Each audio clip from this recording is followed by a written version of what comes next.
You want to run? Want to run? You get to run. Whoa, we almost went into a bush because Mama wasn't looking.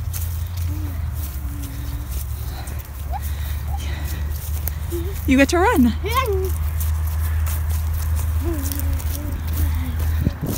You get to run. You get to run. We are running.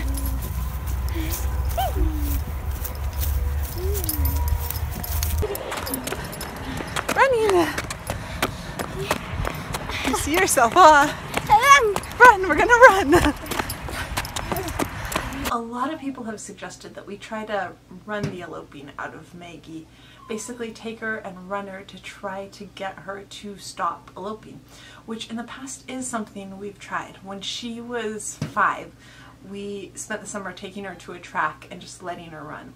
And it didn't really make any difference at all because the more she ran, it just seemed like she still wanted to run. I wouldn't say the more she wanted to run because I feel like she's kind of at a maximum level of running and I'm not sure she could want to run any more than she does, but she still wanted to run even when we were running her every day at the park. After that, I sort of put that idea out of my mind. We have a big backyard and she gets to go out there and run. It's been hard in the winter months because it's hard to go out there when it's, you know, -20. And Maggie doesn't like the cold. Even when it's not that cold, which is a lot of the winter, Maggie just really doesn't like the cold. She doesn't like going out when it is 0 or even when it's freezing. She just doesn't like that.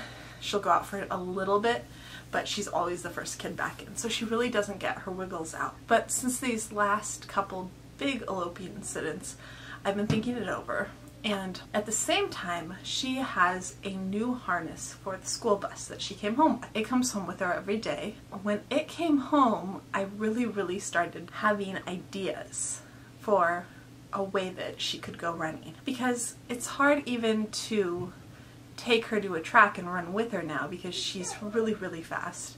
I mean, she almost outruns grown-ups now. So if she was at a track, it's not like I could just let her go because most fences at schools aren't really made to keep someone in who can climb fences, can just take off super fast. So I would still have to stay with her. I mean, they just aren't totally completely enclosed. There's gates with openings. Maggie can do gates. So I mean, I would still have to be really close to her even if we were at a track now. I've thought about this a lot. So we got this new harness and I was trying to think of how I could use this harness for us to run. I was talking to one of our therapists and she mentioned the around the waist leashes. She's like, I know that she's not a dog, but there are hands-free leashes that would allow you and her to be connected while you're running. You could be connected on one end of a tether, she could be connected on the other end of the tether, and then you wouldn't have to hold anything and you guys could run together. So I started thinking of that and I went on Amazon and I looked and they had basically a system that there was a waistband with a little pack on the front and it had 2 tethers that came out of it. And actually they're on either side of the pack. It was like $14. It wasn't even one of the more expensive ones. I ordered it and it got here today. And I didn't realize the first time, because Maggie was so excited to get outside, that I didn't realize that one of the tethers could actually be adjusted and one was really short and one was longer. So the first time I put one on her shoulder and one around her waist and we went out and that worked, but the shoulder one kept kind of tugging the shoulder harness down a little bit. So the second time we adjusted it. And that way they both fit around her waist at a pretty equal distance. One's still slightly longer, but it doesn't really matter.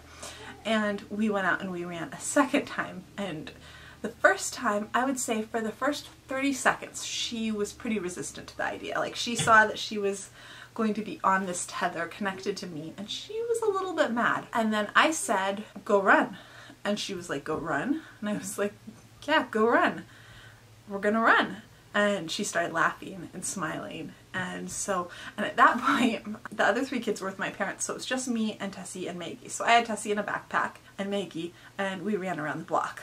And by the time we got back, I was pretty tired because Tessie's 35 pounds. And so I think we went, it was about a quarter of a mile, I think, maybe a little bit longer. But anyways, I was definitely ready when we came back to go inside. And so was Maggie, and she was fine. It was a good little workout. Tessie, on the other hand, kept bringing the backpack carrier back to me and handing it to me and trying to get me to put her back in it. She was pretty devastated until I finally kind of put it out of sight. I hid it from her when she wasn't looking. I took it and hid it away so that she would not keep seeing it and being reminded of the fact that we weren't on a walk anymore. So that was test 1 with this new setup. And then I went and I took one kid to a gastro appointment, and then Sadie had a pulmonary function test, and we came back from that, and apparently the whole time that I was gone, Maggie was trying to get Nanny to put her harness on her and take her out for a run.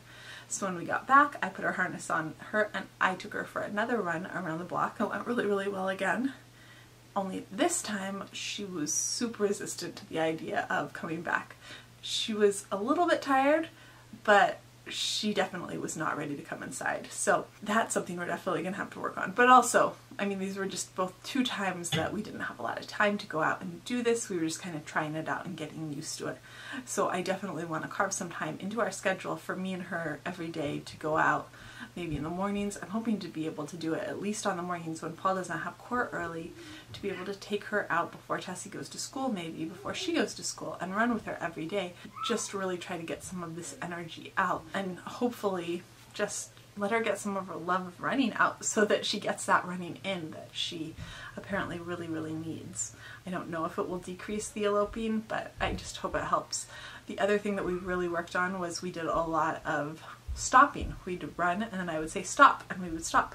And by the 3rd time it was definitely a game, and we did a lot of stopping at the little streets and looking both ways and saying look for cars, stop, no cars, okay let's go, and talking about how we couldn't go when there were cars. I'm just hoping that some of this makes sense and sticks and helps her actually learn safety if we're doing it every single day. The video that I got today probably isn't the best because I had Tessie on my back, we were moving, we were running, she was moving, it was on my camera phone, but it was fun, and I think you can tell from the video that she was having a blast out there.